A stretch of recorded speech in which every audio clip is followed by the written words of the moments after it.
കേരള സർവകലാശാല എംപ്ലോയീസ് യൂണിയന്റെ പരിപാടിയിൽ ജോൺ ബ്രിട്ടാസ് എം പി പ്രഭാഷണം നടത്തിയതിൽ തെരഞ്ഞെടുപ്പ് കമ്മീഷൻ വിശദീകരണം തേടി.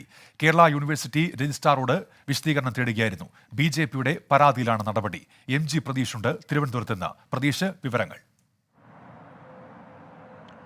ഉന്മേഷ്, വൈസ് ചാൻസലറുടെ വിയോജിപ്പ് മറികടന്നുകൊണ്ടാണ് ഇന്ന് ഉച്ചയ്ക്ക് നടന്ന പരിപാടിയിൽ ജോൺ ബ്രിട്ടാസ് എം പി പങ്കെടുത്തത്. ഈ പരിപാടിക്കെതിരെ BJP പരാതി നൽകിയിരുന്നു തിരഞ്ഞെടുപ്പ് കമ്മീഷന്. ഈ പരാതിയുടെ അടിസ്ഥാനത്തിലാണ് ഇപ്പോൾ തിരഞ്ഞെടുപ്പ് കമ്മീഷൻ കേരള സർവകലാശാല രജിസ്ട്രാറോട് വിശദീകരണം ചോദിച്ചിരിക്കുന്നത്.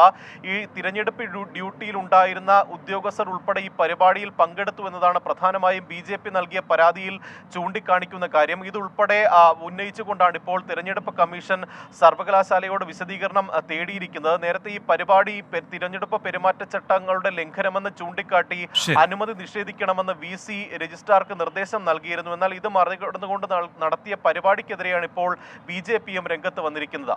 MG പ്രതീഷാണ് വിവരങ്ങൾ നൽകിയത് തിരുവനന്തപുരത്ത്.